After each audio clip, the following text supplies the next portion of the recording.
Welcome to the J Squared Horror Podcast, where two lifelong horror fans talk all things horror. Pour yourself your favorite drink and hang out. Here are your hosts, Josh and Jake.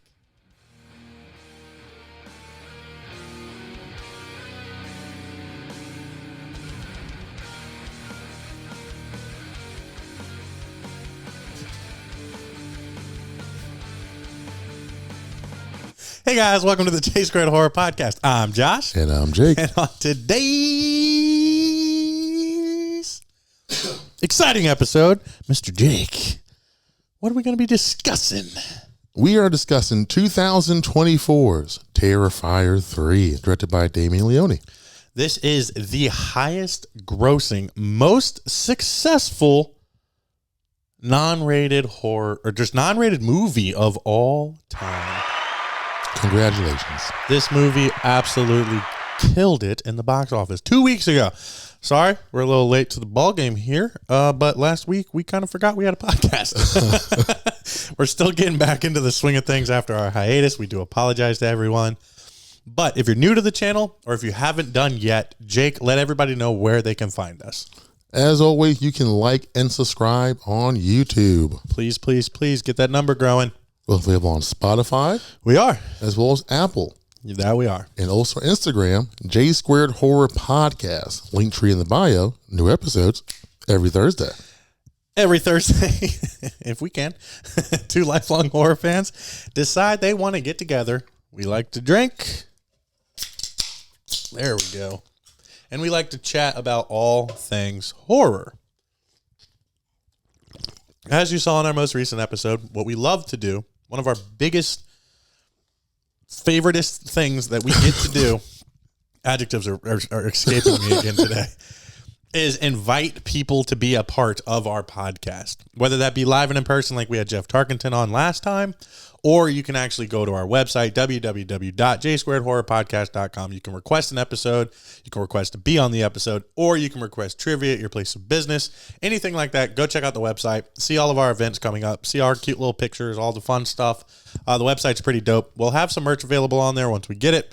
And if anybody's interested, I just want to mention real quickly, we have some prints available. Everything that Jeff Balance has done for our podcast that is outside of the normal scope of our logo. We have prints available. They're like 11 by 8s. The $10 a piece, 4 for $35. If you're at all interested in buying any of those, I'll post them up on Instagram and you guys could buy them from us. Are the prints online on our website? Not yet. I'm gonna ask Amanda this week if we think that's something we could do. Cool. What I would like to do is if we're putting them on the website, do like $40 a piece, framed, nice background, like like make it worth something to ship. Worth something, yeah. Yeah, not just a piece of paper. Because look at this, my aunt and her boyfriend put our poster in their movie room, and I'll pop it up on the YouTube for you guys to see as well. But I thought it looked sick. They did the J Squared Horror Podcast bar logo, and they did it with like a white background. That was really good. Yeah, so I'll pop that up, and if that's something you guys would be interested in, we have 4 prints that we could do it with. The Virginia's for horror lovers. It's white, red, and black. It's fucking gorgeous. We also have some stickers, so if you guys see us out and about, you can ask us for those as well. Jake, how you been, man? How's life? Life's been good. Just working. Yeah. Just golfing. Work and golf. That's all we do. Such a great life I live. We need to get horror and podcasting up front again. Yeah. So last week, what happened? I just wanted to golf. Yeah. I thought it was my fault. I thought I forgot to mention it to you. No, you mentioned. I was like, nah, golf. It was 100% me. It was. So everybody, give Jake a good old Jake boo. Nah, man. I'm excited to be back at it. It's super cool. Obviously, this isn't going to be very much. Before Jeff was on, we covered All Hallows Eve, which was Art the Clown's introduction into our world. I'd just like to chat about the movie. Obviously, our normal shtick, our likes, any dislikes, favorite kills. We'll have plenty to choose from in this one. Yeah. And then we'll rate it on a scale of 1 to 10. And then what we'll do is kind of give all 3 together a rating since we know there's only going to be one more. Just the Terrifier, not All Hallows Eve. Like rank the movies in the franchise? No, we could do that, or just an overall franchise so far. Okay, that works. Yeah. I like the overall franchise because we got 3. We always kind of go back and forth on, you love part 2s and how many completed or at least 3 movie series stay good. Yada. Yeah. We talk about that all the time. This movie is fucking insanity. Obviously by the numbers you wouldn't guess. It's as absolutely crazy as it was. The fact that horror fans and non-horror fans alike got together and absolutely pimped this movie. It destroyed the box office the weekend it came out, did $18.5 million, beat out the Joker, which, comic book movies, anything like that, is Joaquin, huge movie, destroyed it, shit all over it. And then stayed up in the top for the next 2 weeks, which is insane to me. Yeah. It was released in 2,400 theaters and did $18.4 million fucking dollars. Damn. Yeah, 40 of which was mine. So you're welcome, Terrifier franchise. Damian Leone. I know first one's budget was $20,000, second one's budget was $200,000, and this one's budget was $2 million. And you see that they literally spend every penny that they can on kills. Yeah. On practical kills. Yeah. I'm almost positive there's no CGI in this fucking movie. I can't think of unless it's like Vicky. Maybe they do something for Vicky, but that's it. I don't know. I think it might all be practical aesthetic too. It was practical yeah, to me. Yeah. This movie is bonkers. So I'll hand the torch to Jake. What are some of your absolute favorite moments? So spoilers. We're 3 weeks in now, guys. Spoilers. If you haven't seen it yet, give us a pause. Go check it out if it's still in theater. If not, just give us a listen and see if you like it. Favorite moments of the movie? Just like your favorite things, or this one's they're gonna be a little different because it's not very like plot thick. Yeah. So you can't and the stuff that is plot. I'll get into that later. Yeah, that's gonna be my latter part of the episode too. I love the opening scene. Yeah. So it got so much hype. Yeah. People walking out and people fainting. It's pretty intense. The first 10 minutes, yeah. Yeah. But I don't think enough to faint or leave over it. I think there's other parts in this movie that would warrant that. True. But I love the quick dynamic you see between husband and wife. Yeah. The kill of the son. Yeah. And the daughter. First of all, very intrigued. Yeah. And then she sees that door shut. She hears the screams and the axe chops. Now she's like, oh boy. I need to second guess what I'm thinking right now. Absolutely. Yeah. But not get too close. Yeah. Just watch from a distance and see how this plays out. Once he comes out of that room with the bloody axe, he's gone. You see her back a little more. Oh shit. Man, she's every bit of like 6. I love that. Yeah. Should I call for my mom? Nah, fuck her. Nah, man. The thing that I love is it's like it's every kid's biggest dream come true. So Art the Clown is dressed up as Santa Claus. And they do a good job because, we all know it because of the promoting of the movie. But he doesn't show his face at all until he kills the dad, I'm pretty sure. Like you see a silhouette, you kind of see his movements. Yeah. But I love it because it's literally like she goes upstairs to like tell her brother. And her brother would have lived if he wasn't a little cunt bag. Yeah. It was the classic Santa's here. He's putting presents under the tree. Yeah. Like, come. He's like, leave me alone, man. Trying to fucking sleep. Trying to sleep. And then just chaos ensues. Yeah, you're asleep, all right. And it's cool because they kept like the 10-year-old boy off screen, but they gave you enough sound to where you knew exactly what was going down. Yeah. So it's not like they're hiding the fact that. So the big thing about this movie, we've saw it from other horror content creators, is the killing of kids is like a big hot topic, I guess, in horror. We have our one thing that we don't really follow. We won't cover if it's too big in a movie, and we're going to stick to that until the day we quit this podcast.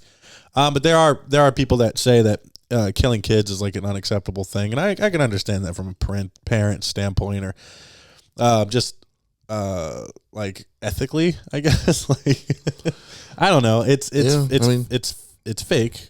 Kids unfortunately do get killed in the real world. Yeah. I feel like a movie that's more fucked up would be like Black Phone, or what's that one with wasn't that called Black Phone? Black Mask? What the fuck was that one called? Black Phone? Yeah. With Ethan Hawke? Ethan Hawke. Yeah. Like that to me would be like, that's uncomfortable. Like if I was a parent. Well, and also that seems more realistic. Exactly, because there's more like serial killers. It's more reality based. So like in that instance, I can understand a parent or somebody being uncomfortable. Like I get that.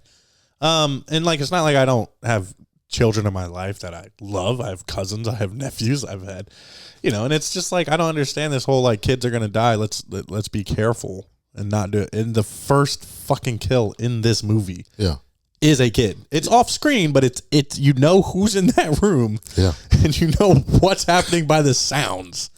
And then he just goes into the parents' bedroom and just starts thwacking the dad character, and it's intense because when she wakes up, it's funny because like you're only hearing, all you're doing is hearing at this point, and the sound work in this movie is undeniably good. And then she like looks at her arm and it's red, and then she looks up in just pure panic. Your husband's almost decapitated in bed. The fact that you slept through any of that is insane to me. And then he just Scooby-Doo Ghostface chases her around the house. It's so great. There's a scene that's funny because she like locked the door and was like yelling at the husband a scene prior. And that ended up fucking her because she just all of a sudden couldn't undo a deadbolt. Which is like, insane to me. Fuck! And then just gets this fucking axe right to the back. Art, the thing about Art is he does play the cat and mouse game. He enjoys it. He loves every second of it. So Art the Clown, I saw this guy the other day go on this rant on TikTok, and I was like, dude, shut the fuck up. All right, so I'll go ahead and tell you guys what it was. He goes, Art the Clown is a mime. And for all you horror fans that get mad at me for saying that Jason was the killer in Friday the 13th Part 1, you guys can all go fuck off because he's obviously a mime. And I was like, no, he's Art the Clown who does mime-like activities. His character is Art the Clown. You pick a character that's not in that movie and put him in that movie. Yeah, I don't see How is this an argument? Had like 18.2 thousand likes on it. And I'm like, dude, I would like to have you on the pod, bud. Because what? Also, was that his voice you were doing? I mean, that's what I'm going with. Okay. No, he didn't sound anything like that. Okay. He probably sounded just like we do. But I couldn't have that. It's stupid. Like the thing that people nitpick, these movies are not, we mentioned it during All Hallows Eve. These are low budget, traditional slashers in the 2020s. They are almost their own little thing now because you don't need crazy you get a little bit of backstory in this movie, which, I'm sure we'll get into, but shit like that pisses me off. Like he is a clown. He's painted like a clown. And just because you're a clown means you can't do mime-like activities? Huh? And I know I'm only going off of one person. Well, I think that's just a weird comparison to make. It makes no sense. Yeah, he kills kids and the reason I was saying that is because like he's mocking you the entire time. Like he's pointing and laughing at you and going like, "Oh, did that hurt?" Almost. Yeah.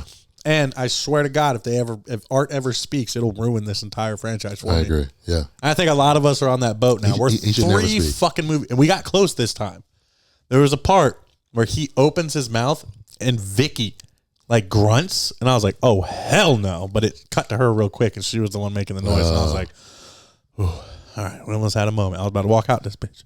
I understand why people walked out now. It's not because of the gore. It's because Art made a noise.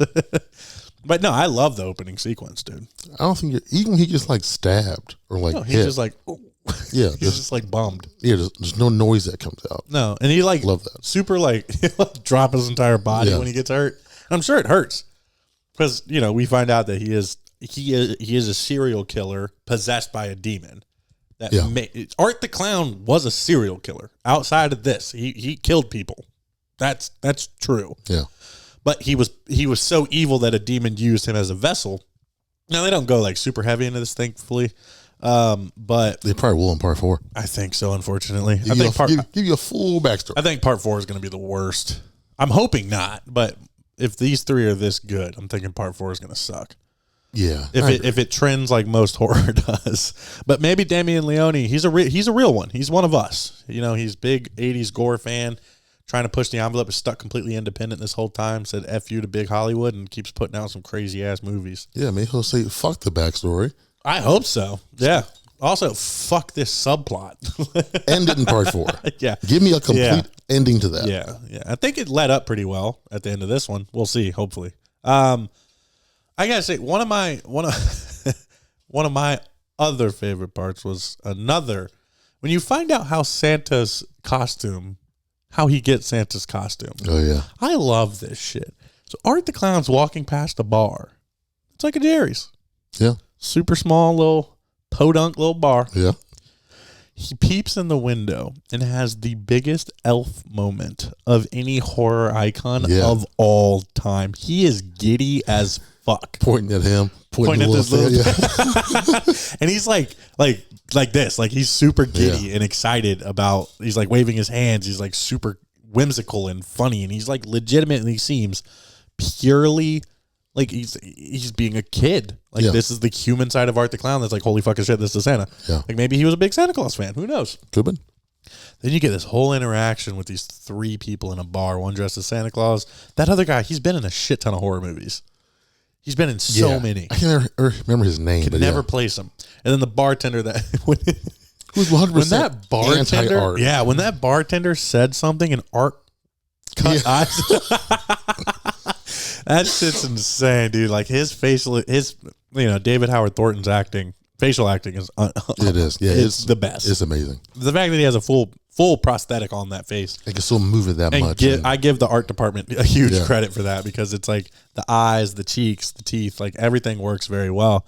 But it just shows that like he's just there, and he like takes a shot with all of them and just spits it right in Santa's face, and then it just everything turns. Like, what the fuck is wrong with you? Somebody buys you a shot and you spit it in their face, and he's like he's like, I just didn't like it, man. I didn't want this. Then he pisses on him, and it just takes off from there. He tortures Santa, takes his beer. It's intense. I love that part, though. But the way he kills them, or kills Santa at least, love that. Yeah, dude. And it's like, obviously, when they're in the house, you see him packaging up the liquid nitrogen, and you're like, we know this is going to come in later. But the fact that he's just so evil that so we were talking about this earlier, but I'll mention it to the fans right now. Art the Clown ain't scared to whip out a gun. And that is so anti-traditional horror. Like, imagine Michael Myers just getting like fucked up and he's like, fuck it. Bah! And just shoots somebody in the head. Art does it in like 2 movies, maybe 3 movies. You might do it in every movie. In this bar scene, they're like kicking him out. They can barely lift his bag, which shows that like he has his strength is not human.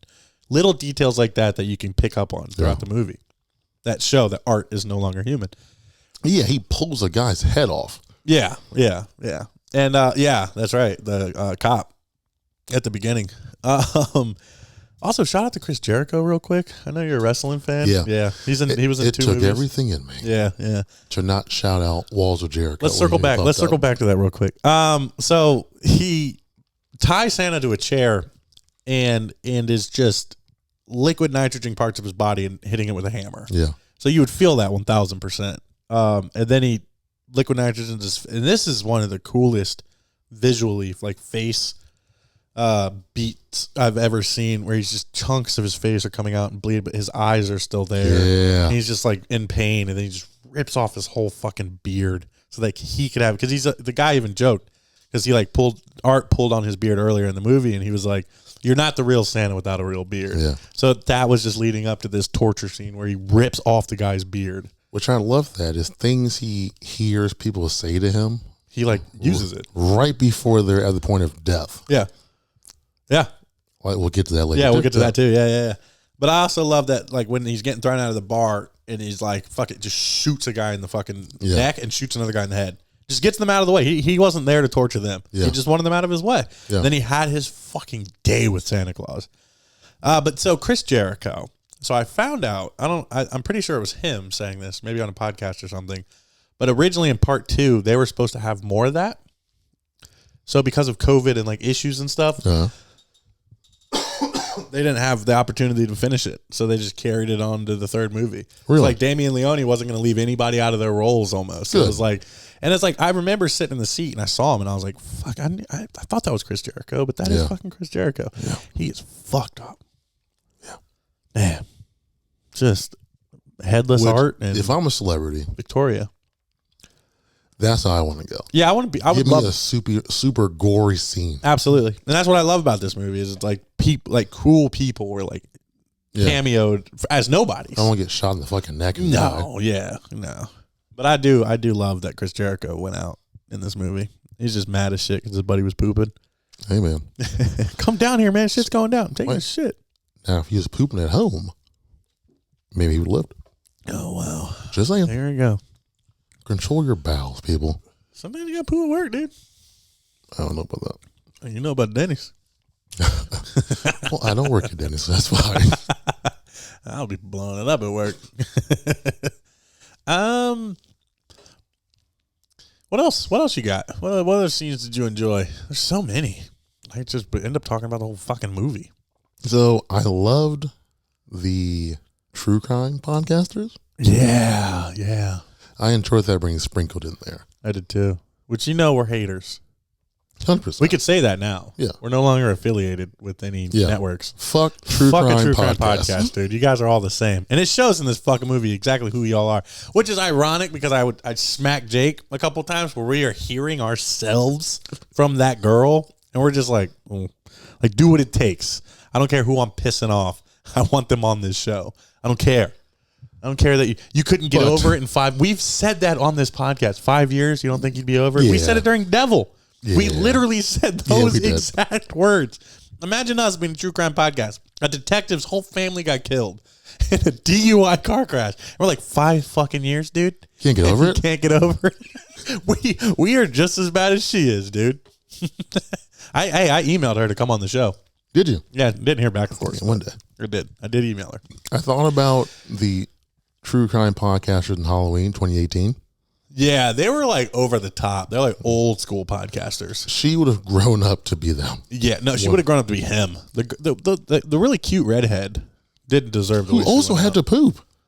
No, she was peeing. She said she had to do number 2. Did she really? She said that, yeah. Oh, shit. Hey, Jake's onto something here. You can maybe we could add that to it would be like a Jake / Randy Meeks surviving horror list, and it'd be like, never say you have to poop. Yeah. Just don't poop it when you're not at home. I'm gonna create a horror movie where everyone that's shitting at home just gets killed.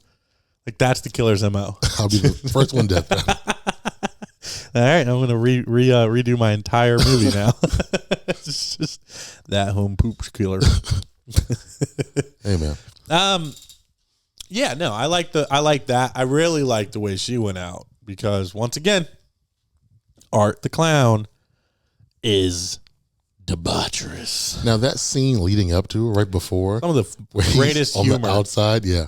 The thing that Terrifier's always done well is like sneaky humor, and it's all David Howard Thornton's facial expressions and acting. His mime acting is great. So she is trying to convince her boyfriend, who's the friend of the kid from the second one. Who's going through puberty. Yeah, hard. Also forgot how to act in a year. Art is kind of like creeping around and stops because he hears his fucking name. So he's like, I'm going to listen. And she's like, I want to, like look into the eyes of Art. I want to know what it's like to look into the eyes of pure evil or Art the Clown or this. And he's like laughing. And then the boyfriend makes a joke like, oh, it sounds like you want to fuck him. And she's like, no, I don't want to fuck him. And then Art the Clown behind them is just like, oh, shucks. And it's just like little shit like that. Yeah. That's so funny. And then this leads up. So a lot of people said they walked out, or a lot of the information we were getting was people walked out in that first 10-minute period, which we've already talked about. We've already discussed people dying and how they died. Kid in bed, husband in bed, wife chopped to little pieces. We're not sure if the little girl dies or not. There's a lot of, he never touches the axe. I watched it again. I know he doesn't. There you go. So I think he left her. She'll be back in part 4. I think he left her because he's that fucking evil. It's worse to leave her than to kill her. And I think that's where Art the Clown is just like, all right, I'm good. So this shit right here, it's called the infamous now bathroom scene. This is where people should have left if they're going to leave. This is the most intense shit. So I'm going to give Damien Leone props for something that he uses a shower sex scene properly. In the fact that it's not just for that, it is legitimately for the surprise factor. So they're doing their thing. And he pulls a chainsaw out of his bag. And unlike most horror movies, he's kind of struggling to start it on the other side of a shower curtain. It's just a Santa Claus Art the Clown just and then she's kind of like, I think I hear something, but she's getting a fucking chainsaw. She's getting dicked down. Yeah, she's getting dicked down, so she doesn't really care. Then he just comes in with that thing. And what I liked is what Texas Chainsaw does a lot of times is show that a chainsaw is impervious to anything. It'll cut through a human like it ain't shit. Whereas I feel like Damien Leone and the use of a chainsaw was a little more realistic. Yeah. Where it would like slice every now and then, but if you really got at it, it would chop off, a hand. Yeah. If he really got after it though. Don't worry, guys. It's not like he doesn't use it. He fucking uses it. So one of them I love is when he swiped at his leg. Yeah. And you see it cut through. And the second he takes a step. He tries to step and it. I love that. I also loved. So Damien Leone said on record that he was like, I was scared to use a chainsaw. It's such an iconic thing. Yeah. I had to do it right. I had to wait for this movie and this scene to do it right. And when you know what happens in this scene, he does a chainsaw justice. Where like I was super excited in Texas Chainsaw, the whatever from Netflix, where he's just mowing through people on the bus, and I was like, that was so fucking cool. It was good. It was cool. It was gory. It was Texas Chainsaw for sure. I give him that 1,000%. But then you get Damien Leone's use of a chainsaw and Art the Clown using a chainsaw, and boy, oh boy, is it insane. It shows every fucking thing. And when he finally gets the boyfriend out of the way and focuses on this girl, which is what she wanted. He dismembers her face so bad. Little skull action showing, just gashes in the face, cuts her tits off. It's insane, dude. And because she said that line of I want to see Art's eyes, or I want to see the soul of a serial killer, I can't exactly get the line right. He takes off his Christmas tree sunglasses and looks her in the eyes and does his look, and it's like, and the last thing she saw before she got absolutely chopped up was the soul of a serial killer, of pure evil. It obviously pays pays a little homage to Halloween. The blackest eyes ever, the most evil ever. Yeah, Art's pretty fucked up, and it's a lot more eyeball than you get from other ones. And then it's not over, guys. That guy's still alive. And he's laying dick down on the bathroom floor. And we get to see. I never thought in a million years I would see the extension of a butt crack ever in my life. Never thought that'd be a thing. He takes this chainsaw up this man's butt, up to the lower back, bruh. And he's very much alive. He's hurting. He's down bad. He's down bad. And then, I've said this since the first one, are they ever going to top the infamous snatch to head kill? Which that was a hacksaw, so it is still in its own right one in my opinion, one of the greatest horror kills of all time. He flips this motherfucker over and chops him, cock and balls up, and just won't stop. Won't stop. Nothing getting in the way. One point it looks like a ball flies off, but I think it was a gut falling out. I don't know. There's a lot of anatomy going on. A lot of stuff coming out. A lot of stuff coming out. And it's insane. The attention to detail, the brutality of this kill for two characters that were just introduced. The first one was at least a main of some capacity. Now they are side main characters. I'll give them that. Yeah, they definitely are, yeah.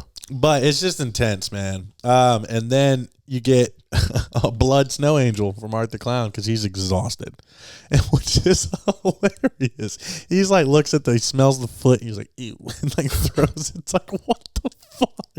What are we watching right now? This movie's insane. I loved it. It makes me one of the greatest kill sequences of all time.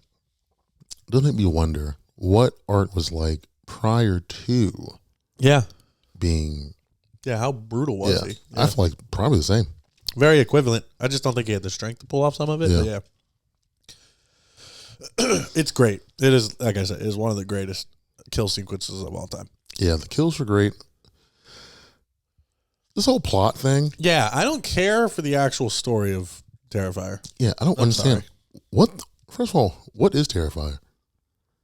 Mm-hmm. Because at one point you have to go back to the Terrifier to get what the sword. fuck is the Terrifier? Terrifier was the amusement ride or the amusement thing they went to at part 2.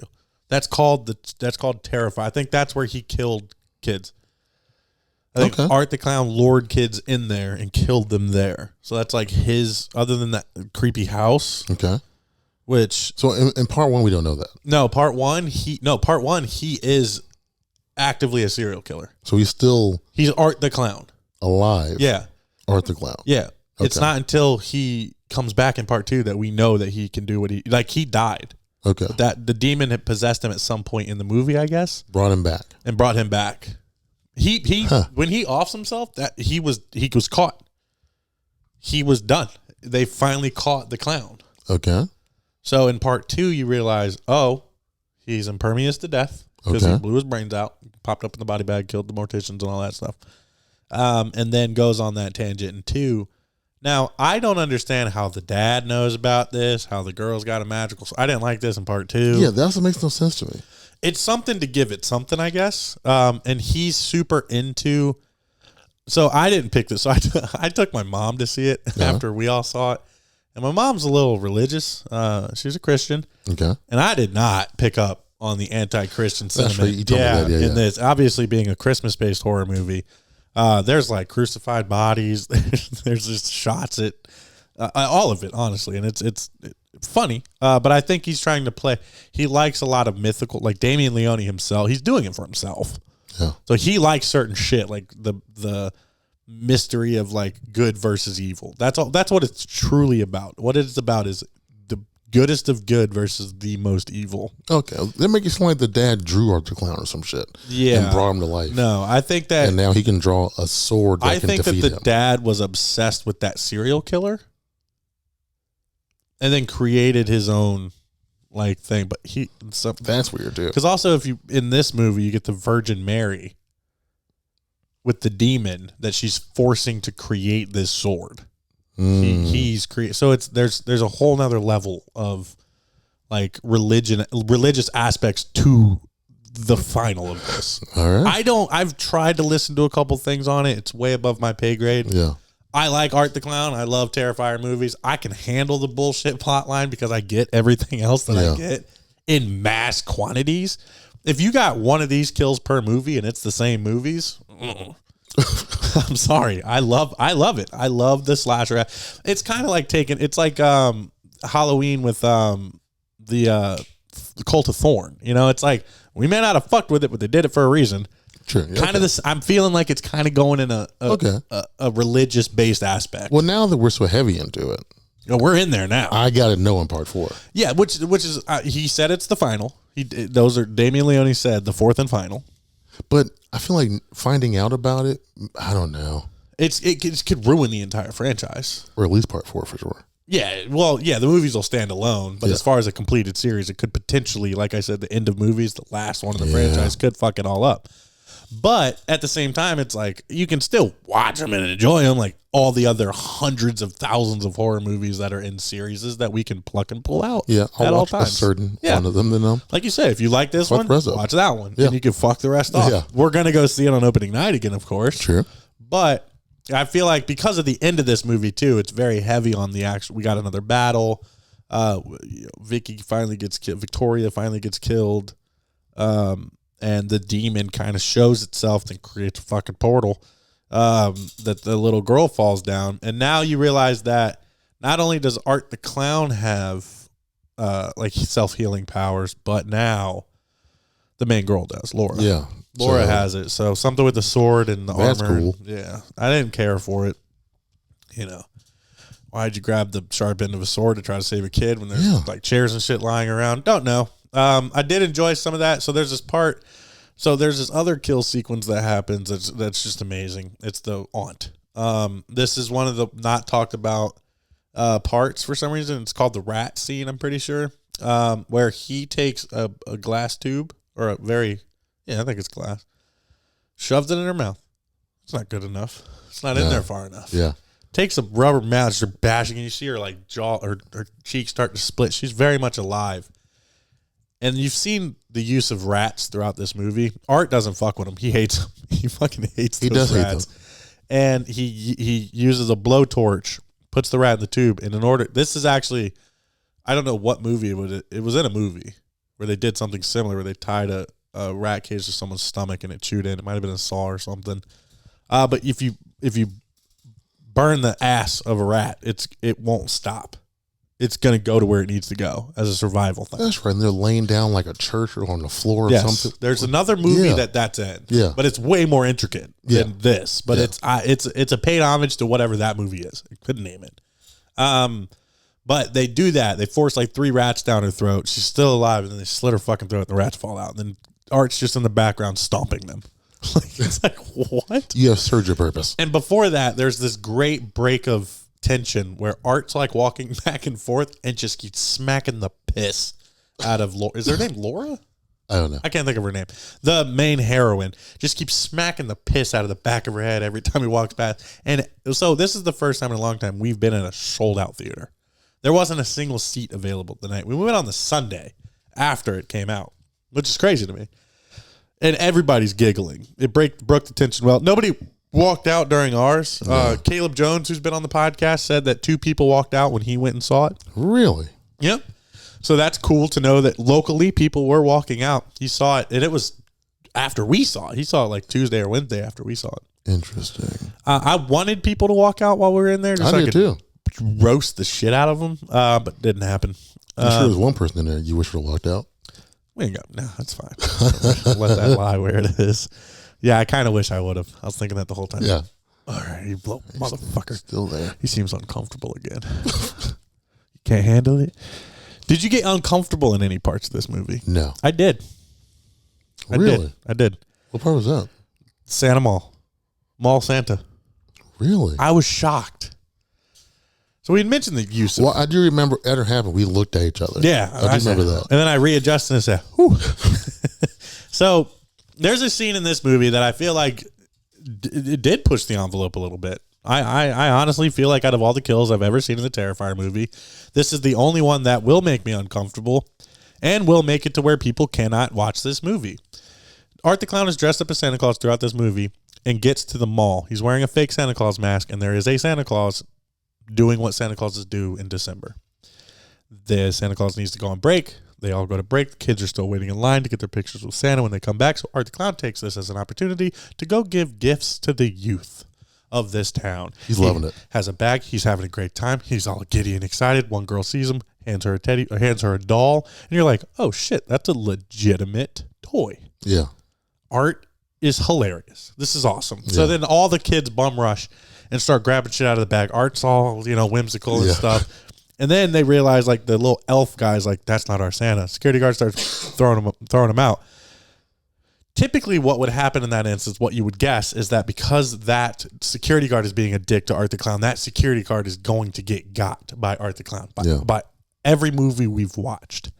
Art the Clown kind of stands there, does a couple things, and this one kid won't stop opening this gift. And the mom's, I'm just going to say Billy. He's like, I just want to see what's inside. Opens it. It's a fucking bomb. It blows them all to hell. When that thing goes off and you see a charred Santa Claus set from a mall, there's a couple kids dead in that. A couple parents dead in that. Wasn't expecting it. I wasn't like uncomfortable to the point where I'm like disgusted by it. Yeah. But I was stoked that something made me uncomfortable again. I don't have kids. I don't give a fuck about none of that. It was very surprising. It was shocking. The shock value was much higher there because it doesn't match his MO at all. It just shows that he doesn't give a fuck. Kids, moms, Santas, little kids, like boys, girls, it doesn't matter. All sexes, all ages, all races, all ages. He's blow you up. Yeah. And it's insane. It's crazy because there's another cool part where Tom Savini, who I've met, you were there. I was there. Was getting recorded as one of the witnesses of this bombing, and it's a great paid homage to a legend in the FX department.